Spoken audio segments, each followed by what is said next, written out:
Hello, I'm Sydney and you're watching Sydney Shelves. I'm here today to do a Top 10 Tuesday. Top 10 Tuesday is a thing that was created by the Broken Bookish blog. It is now hosted by the Artsy Reader Girl blog. I'll leave a link down below for topics. This week's topic is a back to school learning freebie, so I thought that I would do the top 10 books that I read in school and actually loved. These are in no particular order, so let's do this. The first book on my list is Wuthering Heights by Emily Bronte. It's kind of a creepy book when you think about it. It's about a guy that is so in love with a girl he digs up her dead body. Yeah, but I really liked this in school. I loved all the themes of love, different kinds of love, and the way love can leave its mark on somebody. I remember vividly the discussions that we had in Miss Dawson's class, and that I wrote a very passionate paper about love. The second book on my list is To Kill a Mockingbird by Harper Lee. We've all heard about this book that challenges racism in the South. I love this book so much. I read it for the first time in 8th grade and reread it almost every year of high school. It really inspired me to see from other people's perspective and to stand tall like Atticus in the face of criticism and racism. We pretend like Ghost at a Watchman didn't happen. Nope, not a thing. Third on my list is the Spoon River Anthology by Edgar Lee Masters. This is a collection of poetry that not many people have read, and if they did, it's just not something that they highlight. But it's definitely one of my favorites. I still remember sitting in Hillman's class and just considering how would people remember me when I died. And it really made me think a lot, and so I really enjoyed it. Fourth on my list is Ender's Game by Orson Scott Card. Yes, I had to read this for school, for summer reading in fact, and I loved it, as one does. It reintroduced me to science fiction as a genre and just made me hunger for imaginary worlds. I would be hesitant to recommend it now because the author is a literal trash can, but I can't say that I didn't enjoy reading it, nor can I say that it didn't introduce me to new genres, so. Fifth on my list is The Count of Monte Cristo by Alexander Dumas. I really love this little adventure book. I had to read it for summer reading as well. I'm one of the few people in my class that made it all the way through the novel and actually loved it. I remember wanting to reread it as soon as I finished it and could not wait to discuss it with my classmates.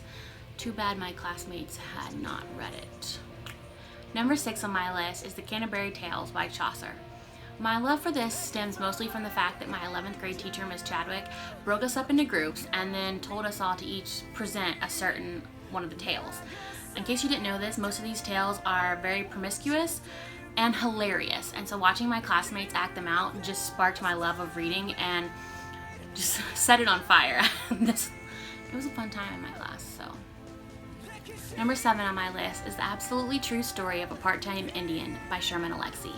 This is another book that I would be hesitant to recommend because the author has come out as being kind of, very problematic, but I can't say that this wasn't one of my favorite books I had to read for college. It really opened my eyes to Native Americans' life on the reservation and showed me some injustices in the world that I didn't know about. It really impacted me, and I especially loved the formatting of the book with all the drawings in between. So, the 8th book that I want to talk about is The Strange Case of Dr. Jekyll and Mr. Hyde by Robert Louis Stevenson.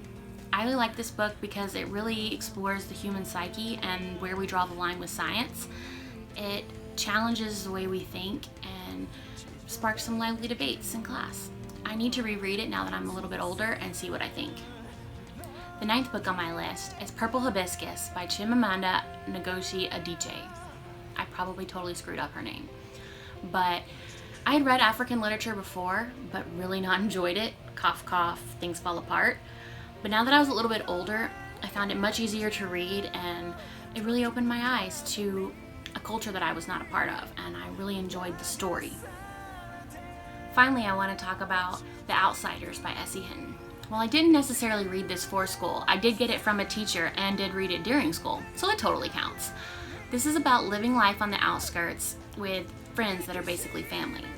I still remember the first time that I picked this up when we were doing grade-wide testing, and I was completely captivated by it. I'm pretty sure I read it in 24 hours, and a week later picked it up and reread it all over again.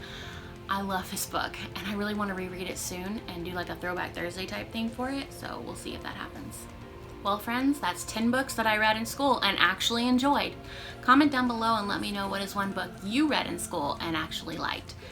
I hope you're having a wonderful day, and I will see you in the stacks. Goodbye.